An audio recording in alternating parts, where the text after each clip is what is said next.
This is Professor MH, or today we will discuss an interesting topic, residential status. तो हम लोग आज देखने वाले हैं कि रेजिडेंशियल स्टेटस का मतलब क्या होता है, उसका क्या प्रैक्टिकल एप्लीकेशन है और कैसे रेजिडेंशियल स्टेटस निकाला जाता है। ठीक है, तो let's start with residential status. तो फर्स्ट जो यहाँ पे दिया है कि रेजिडेंशियल स्टेटस जो है is to determine the taxability of an SSC.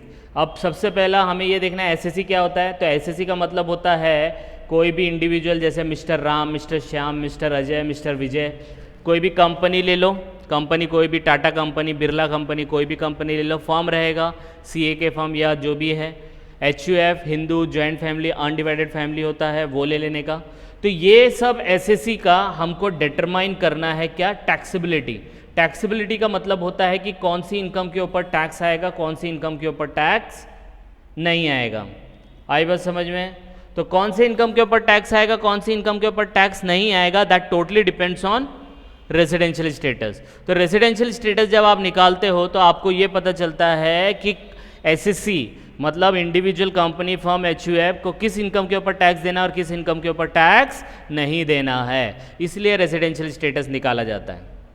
Understood?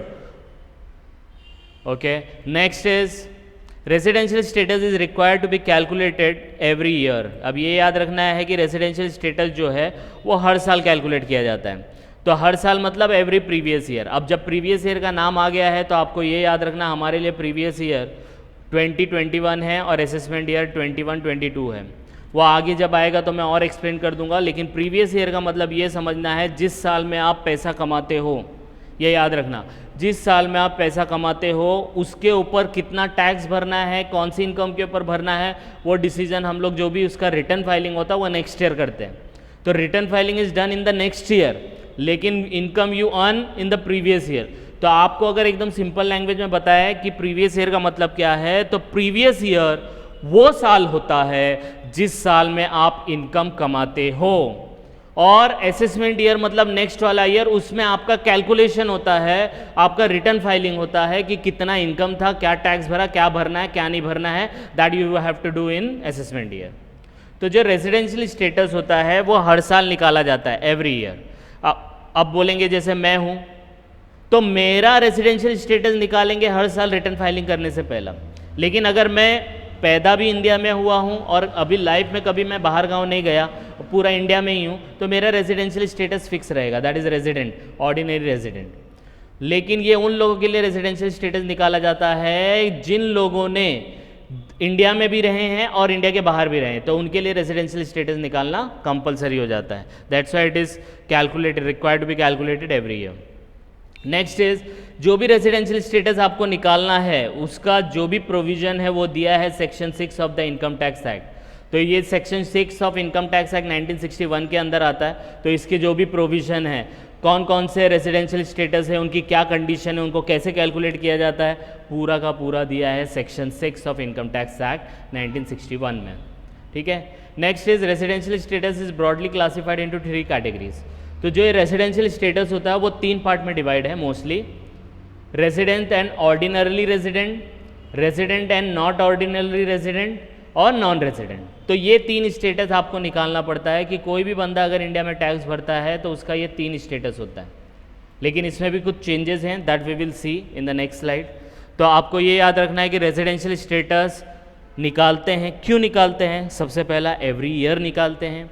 दूसरा, एवरी ईयर निकालते हैं, इससे हमें यह पता चल जाता है कि कौन सी इनकम पे टैक्स भरना है, कौन सी इनकम पे नहीं भरना है, टैक्सेबिलिटी ऑफ इनकम। फिर इसके जो भी प्रोविजन है वो दिए हैं सेक्शन 6 के अंदर, सेक्शन 6 के अंदर, और इसके 3 कैटेगरी है, आरओआर, आरएनओआर और एनआर। क्लियर है? यस और no? Okay, next is residential status, वही 3 कैटेगरी को डिवाइड किया है। तो एक होता है रेजिडेंट, दूसरा होता है नॉन रेजिडेंट। ये डायग्राम के थ्रू बताया तो आपको ध्यान रहेगा, रेजिडेंट दूसरा नॉन रेजिडेंट। रेजिडेंट के अंदर 2 है, first one ROR, second one RNOR. तो इसीलिए ये इन शॉर्ट रेजिडेंट के ये 2 पार्ट है। तो एक्चुअल में हो गया 1, 2 और 3। तो ये दिया आरओआर, आरएनओआर और यहाँ पे एनआर। क्लियर है?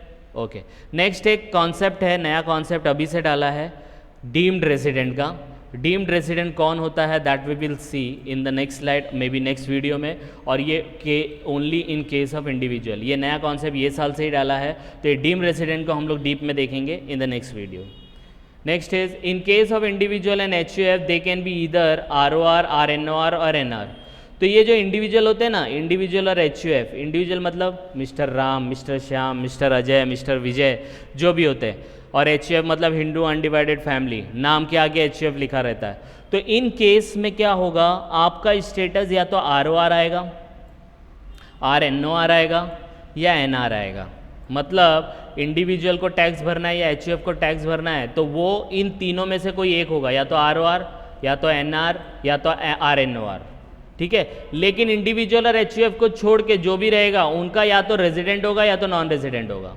मतलब ये जो दो हिस्सा है ना, ये दो हिस्सा, ये इंडिविजुअल और HUF को ही एप्लीकेबल है, ये दो हिस्सा बाकी लोग को एप्लीकेबल है, जैसे कि कंपनी हो गया, फर्म हो गया, LLP हो गया, उन सब लोगों के लिए ये एप्लीकेबल है।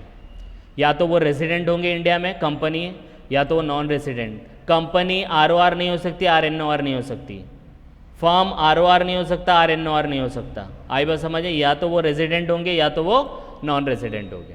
आई होप आपको ये समझ में आया है, ठीक है। ओके, आगे बढ़ते हैं। अब ये रेजिडेंशियल स्टेटस निकालते कैसे हैं, तो देखो यहाँ पे प्रीवियस ईयर मैंने बता दिया है, ये साल के लिए हर साल चेंजेस होता है, ये साल कुछ चेंजेस हुआ इसलिए हमको ये नया तरीके से बनाना पड़ा। तो previous year is 2021, assessment year is 2021-2। इसमें दिया है कि रेजिडेंशियल स्टेटस जो डिपेंड होता है वो किसके ऊपर, number of days stay in India. India में आप कितने दिन रहे उसके बेसिस पे आपका रेजिडेंशियल स्टेटस निकलता है। तो इंडिया में आप कितने दिन रहते हो उसके ऊपर डिपेंड है आपका रेजिडेंशियल स्टेटस, जिसमें कंडीशन है तो कंडीशन हम लोग देखते हैं। तो फर्स्ट बेसिक कंडीशन है जिसको मैंने B1 करके दिया है और सेकंड इज B2 करके। तो B1 क्या बोलता है कि आपका इंडिया में स्टे कितना होना चाहिए, 182 डेज प्रीवियस ईयर में, और प्रीवियस ईयर हम लोग के लिए कौन सा है, 2021 है। आई बात समझ में। तो पहला बेसिक कंडीशन ये हो गया। आपको एज ऑफ नाउ सिर्फ कंडीशन ध्यान में रखना है, उसके डेज ध्यान में रखना है। इसका प्रैक्टिकल क्वेश्चन जब करेंगे तो और ग्रिप आएगा, लेकिन एज ऑफ नाउ ये याद रखो, इंडिया में अगर रेजिडेंशियल स्टेटस निकालना है तो उसके कुछ कंडीशंस है, उसके कुछ कंडीशन है। तो कंडीशन में डेज दिया है, वो डेज कितने डेज इंडिया में रहना उसका बारे में दिया है। तो he is in India for 182 days in the previous year. और अगर B1 नहीं सेटिस्फाई करता है तो B1 करेगा। तो B1 के लिए कितना होना चाहिए, 60 डेज होना चाहिए, कभी प्रीवियस ईयर, या एंड बोला है, एंड 365 डेज और more in the 4 years immediately preceding the previous year. Previous year के पीछे के 4 साल लेने का। तो प्रीवियस ईयर कौन सा है, 2020-21 है। अब इसके पीछे जाएंगे तो 19-20, 18-19, 17-18, 16-17, इसके अंदर कितने दिन होने चाहिए, 365 डेज होने चाहिए। आई बात समझ में। तो 182 नाम सिर्फ याद रखो, 182, 60 और 365 इन 4 years। आई बात समझ में, यस और नो। ओके, अब ये देखो, ये जो 60 दिन है ना, ये कन्वर्ट हो जाता है, यहाँ पे दिया है देखो, this 60 days will be converted into 182 days in the following case. तो अगर ये फॉलोइंग केस आया तो आपको कंडीशन में 60 दिन नहीं लेना है, आपको कंडीशन में 60 दिन नहीं लेना है, कितना लेना है, 182 डेज लेना है। तो कौन सी सिचुएशन, पहला इंडियन सिटीजन हुआ, अगर बंदा इंडियन सिटीजन है, अगर वो इंडियन ओरिजिन है, वो इंडिया विजिट करता है ड्यूरिंग द ईयर, तो समझ जाना वो इंडियन सिटीजन, इंडियन ओरिजिन है और इंडिया के लिए विजिट करता है, तो आपको 60 दिन नहीं लेना है, आपको कितना दिन लेना है, 182 डेज लेना है। आई बात समझ में। दूसरा इंडियन सिटीजन, अच्छा ये स्टार्ट करने से पहला आपको मैं बता दूं, इंडियन सिटीजन तो पता है कि जो इंडिया का बंदा है, राइट। इंडियन ओरिजिन का मतलब क्या होता है, इंडियन ओरिजिन का मतलब होता है आपके मम्मी पापा, आपके पेरेंट्स और ग्रैंड पेरेंट्स अनडिवाइडेड इंडिया में पैदा होने चाहिए। मतलब अनडिवाइडेड इंडिया मतलब इंडिया, पाकिस्तान, बांग्लादेश, क्योंकि ये तीनों पहले एक साथ थे, अभी अलग हुए, राइट। तो जब ये अलग हुए, अलग में पैदा नहीं होना चाहिए। अगर पहले वाले इंडिया में अगर पैदा हुए हैं तो आप इंडियन ओरिजिन ही माने जाओगे, चाहे आपका बर्थ कहीं और भी हुआ हो चलेगा, लेकिन आपके पेरेंट्स अगर अनडिवाइडेड इंडिया में पैदा हुए तो आप इंडियन ओरिजिन माने जाओगे। ठीक है, next is Indian citizen who lives India in the previous year as a crew member of Indian ship और purpose of employment outside India. कोई इंडिया का सिटीजन है, क्रू मेंबर जो इंडिया शिप्स होती है ना पानी में जो चलती जहाज, उसका अगर क्रू मेंबर के तौर पे उसका अपॉइंटमेंट हुआ या बाहर जा रहा है जॉब के लिए या बिजनेस के लिए, तो अगर वो इंडियन सिटीजन है और वो क्रू मेंबर बन गया या एम्प्लॉयमेंट के लिए बाहर जा रहा है, तो 60 डेज नहीं लेने का, 182 डेज लेने का उस सिचुएशन में। तो 182, 60, 365 डेज यही कंडीशन देखना है। लेकिन ये जो B2 में 60 डेज दिया है ना, B2 के अंदर ये जो 60 डेज दिया है ना, इसको आप 182 डेज में कन्वर्ट करेंगे जब ये पहला सिचुएशन आया या दूसरा सिचुएशन आया। दोनों में से कोई एक भी आएगा तो आपको 60 डेज नहीं लेना, 182 डेज लेना है। क्लियर है? यस और नो? तो ये दो बेसिक कंडीशन है। एक और इसमें चेंजेस है कि ये 60 डेज कन्वर्ट हो जाता है 182 डेज। पहले तो 182 में कन्वर्ट हुआ, अब ये 120 में कन्वर्ट होगा। कब? In case of the following: the Indian citizen and Indian origin whose total income from India sources exceed 50 lakh not to take foreign income. मतलब अगर कोई बंदा इंडियन सिटीजन है या इंडियन ओरिजिन है जिसका इनकम इंडिया से कितना है? 15 लाख है। कितना है? 15 लाख। फॉरेन का नहीं, इंडिया का है। तो हम लोग को ये 60 डेज ना लेते हुए कितना डेज लेना पड़ेगा? 120 डेज लेना पड़ेगा। आई बात समझ में? यस और नो? ठीक है, ये आपके कुछ बेसिक कंडीशन है। अब हम लोग देखेंगे कुछ इसकी एडिशनल कंडीशन। तो एडिशनल कंडीशन क्या है? तो दो बेसिक हो गया, वो याद रखो। अब दो एडिशनल है। कौन सा? पहला A1। एडिशनल को हम लोग ने A1 दिया है यहाँ पे। Who has been a resident होना चाहिए कोई भी 2 आउट ऑफ 10 ईयर्स में से, मतलब preceding the previous year. Previous year अपना ये है, इसके पीछे के कितने साल लेने का? इसके पीछे के कितने साल लेने का? 10 साल। और वो 10 साल में से कोई भी 2 साल वो क्या होना चाहिए? रेजिडेंट होना चाहिए। तो ये एडिशनल कंडीशन है। सॉल्व करेंगे इसका क्वेश्चन। अभी आपको कन्फ्यूजन होएगा कि हाँ सर ये क्या हो रहा है, हम लोग को कुछ समझ में नहीं आ रहा है। सिर्फ ये याद रखो कि इसका कैलकुलेशन क्या है। तो प्रीवियस ईयर के पीछे के 10 साल लो, वो 10 साल में से कोई भी 2 साल, उसमें से कोई भी 2 साल के अंदर आप क्या होने चाहिए? रेजिडेंट होने चाहिए। ठीक है। A2 क्या बोलता है? एडिशनल कंडीशन 2 बोलता है कि आपका स्टे 730 डेज होना चाहिए या उससे ज़्यादा इन 7 years immediately preceding the previous year. तो प्रीवियस ईयर के पीछे के कितने साल? 7 साल। तो यहाँ पे ऑलरेडी 10 साल लिए हैं ना, तो 10 साल लिए तो उसके नीचे नहीं लेने का, वो 10 साल के अंदर भी ये 7 साल आ जाएंगे। तो वो 7 साल के अंदर आपका स्टे कितना होना चाहिए? 730 डेज। तो कहना है से बेसिक में 2 कंडीशन, एडिशनल में 2। बेसिक में 182, 60, 365 डेज। एडिशनल में resident 2 out of 10 years. Additional 2 में 730 डेज इन 7 ईयर्स। ऐसे तो याद रख सकते हो ना। बेसिक में 182, 60 और 365 इन 4 ईयर्स। एडिशनल में 2 आउट ऑफ 10 ईयर रेजिडेंट और A2 में 730 डेज इन 7 ईयर्स। इतना समझ में आएगा? ठीक है। कैलकुलेशन होगा, प्रैक्टिकल क्वेश्चन करेंगे, उसमें आपका पूरा कॉन्सेप्ट क्लियर होगा, तो डोंट वरी। ठीक है। तो ये इसकी ये 4 कंडीशन है, 2 बेसिक 2 एडिशनल। 2 बेसिक और 2 एडिशनल के बेसिस पे हम लोग को डिसाइड करना है कि वो बंदे का रेजिडेंशियल स्टेटस क्या है। अब आप बोलेंगे सर पता कैसे चलेगा? तो मैं आपको नेक्स्ट डायग्राम में बता रहा हूँ, इस तरीके से पता चलेगा। हम लोग को क्या निकालना है? Residential status. Residential status 2 part में डिवाइड होता है, एक होता है रेजिडेंट, दूसरा होता है नॉन रेजिडेंट। आई बात समझ में? हम लोग क्या निकाल रहे हैं?